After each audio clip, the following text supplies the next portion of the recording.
What's up, Ozarks? It's Chris Pinson, your weekend sports anchor here at Ozarks First. We got to talk about what mess the NCAA is about to create for itself. And that is proposing across the board, D1, D2, and D3 levels, that student athletes and the coaching staffs of their teams should be allowed to gamble on professional sports. Sure, on the surface, that might not sound that bad, right? Because they're not being allowed to gamble on their own sports, because that would create all kinds of cheating, right? So now you want to open up the portal, the door, the Pandora's box that could be betting on professional sports.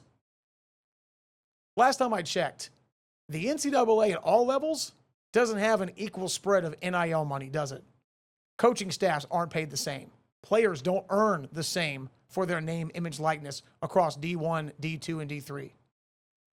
If I said, name 5 schools at Division I football or basketball, you're going to pick probably Blue Bloods, right? If I said NCAA basketball for men, who are you going to pick? Kentucky, Duke, Kansas, Syracuse, Florida. If I said football, you'd pick who? Florida, Ohio State, USC, Georgia, Alabama, right? But once you get outside the top 25, 30, 35 programs in the country that have those giant Power 4 donors, that have that giant $1 million+ roster ability, there's not a lot of programs as you keep going down the list that have the chance or the opportunity to have all this gaudy resources, the payments, the earning potential. Case in point, a Division II athlete, okay, as of 2022, a Division II athlete, the average amount of money they'd earn from their NIL deal is about $200. As of this past year, the average NIL deal for a Division I athlete is roughly $20,000 or more. Again, everything varies. That's why it's called an average. But historically, we know that college athletes and coaching staffs don't make a lot of money. Even nowadays, in the world of NIL, there's still a lot of players and a lot of coaching staffs that don't get paid a lot. Remember when you were younger and your parents wouldn't let you do something that your friends got to go do, and you hated them for it? You thought, oh, they're so mean, they're so strict. Sometimes they turned out to be right. This is the same thing. The NCAA has to be the adult in the room. You have to tell these student athletes and their coaching staffs, I don't care if you think it's unfair that you can't gamble.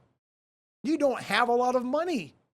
You ever wonder why when you watch commercials or hear commercials for casinos, or of course these great sports gambling apps, and they've got celebrities and they've got all these famous people, they always talk about winning. No one ever talks about the downside of losing when you gamble, because the downside goes from a minor inconvenience to a major financial crash on your part. You're opening the door to let these kids and these coaches fall into a major cataclysmic financial situation. It sounds so easy to win. It sounds so easy that your teammate, who you think doesn't know squat about the NBA, just won $1,000 on an 18 parlay, or that all his individual player bets hit at once. If you're the starting quarterback for Georgia or Alabama and you lost $100,000, maybe it doesn't hurt you that much because you're getting paid a couple million to sling the rock. But if you're on, the swimming team, or if you're on the volleyball team, the soccer team, the tennis team, the golf team, no offense, you're not raking in football money. That's not how this works. So yeah, you can quickly financially cripple yourself on top of possibly having mounting student debt like my generation is saddled with in the trillions. So NCAA, be the adult you're supposed to be. Take this off the board. Do not let this happen because you're afraid of a short-term lawsuit.